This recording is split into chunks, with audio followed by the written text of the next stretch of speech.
nervous and they want this over quickly, so they'll make up for your time.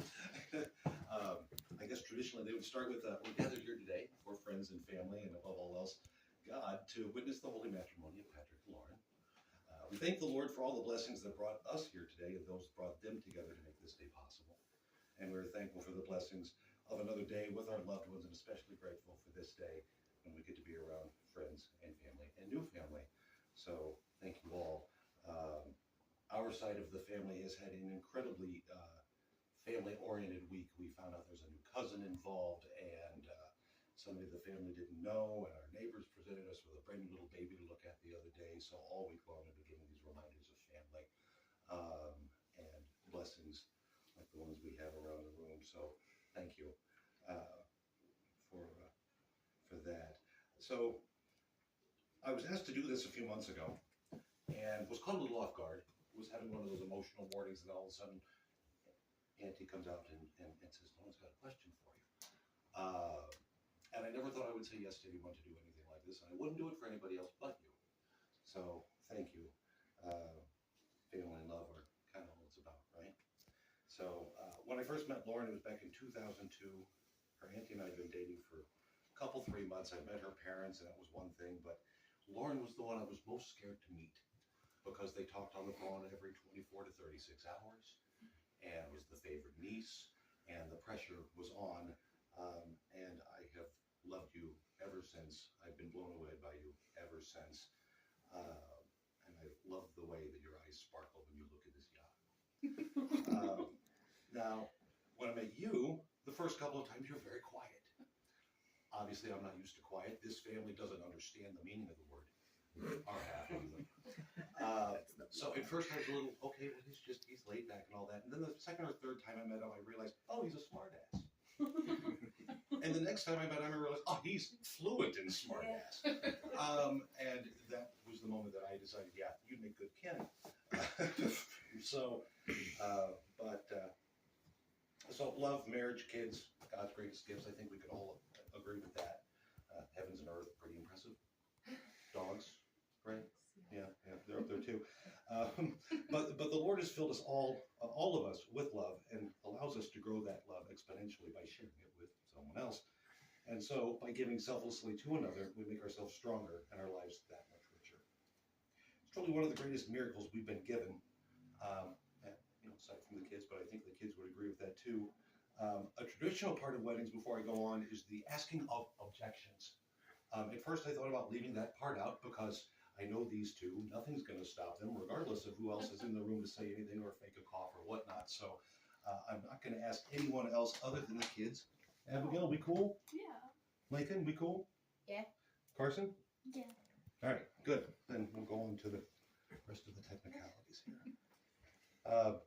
Marriage is an ancient, I think, God-given right, and as you enter into this union, you're pledging yourselves, a commitment. And before these witnesses presented here today, you plan to enter into this tradition.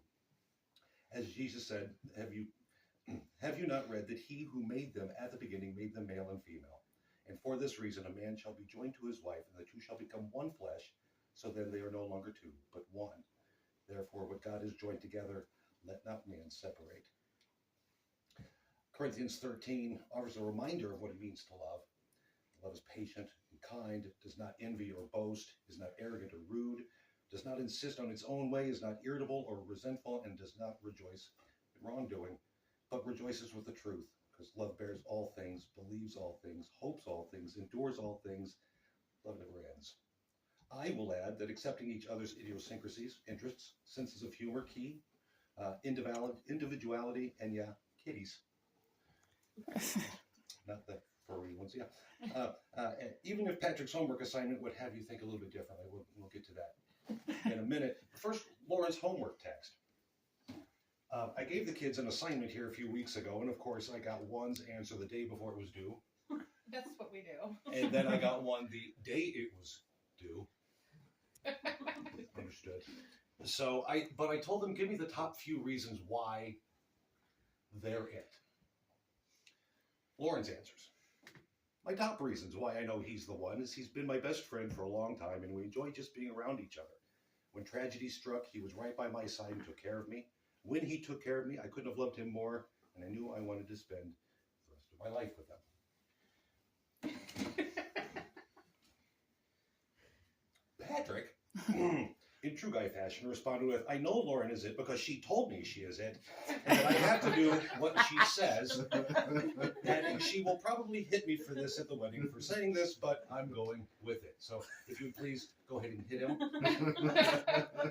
Or not. Okay, so now, He'll get it later. You're in so much trouble. so at this point, I want to throw it over to the kids. You guys wrote vows for one another, correct? Yes. Ladies first. Oh, well, thank you. I gotta read it off my phone too because I did not memorize it because I waited till the day before it was due to write it. All right. There were countless moments that showed me that you were the one, but it is the way that you cared for me even during my most impossible moods that truly captured my heart. Your kind, gentle soul brings light into my life, and you've taught me to think more reasonably, helping me see the world in a different way. Today, I promise to stand by you as we grow old together, nurturing each other through all of life's ups and downs. I vow to be your partner, your support, and your best friend as we raise our children and welcome our new baby. I can't wait to share this incredible journey with you, hand in hand and heart in heart. Your turn. Let's see if I can do it without crying. Oh, From the moment I first saw your smile and heard your laughter, I knew you were someone special.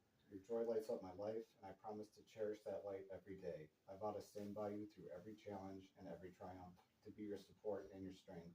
You inspired me to become a better version of myself, and for that I am very grateful.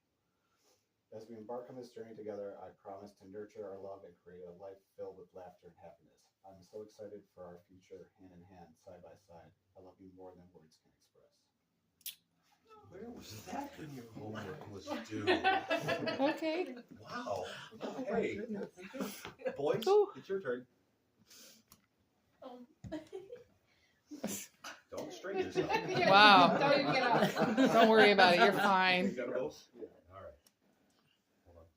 Gotta flip it back here. All right, kids. Lock hands if you would, please. There you go. Patrick, do you promise to honor, cherish, and respect Lauren above all others from this day forward forevermore? I do.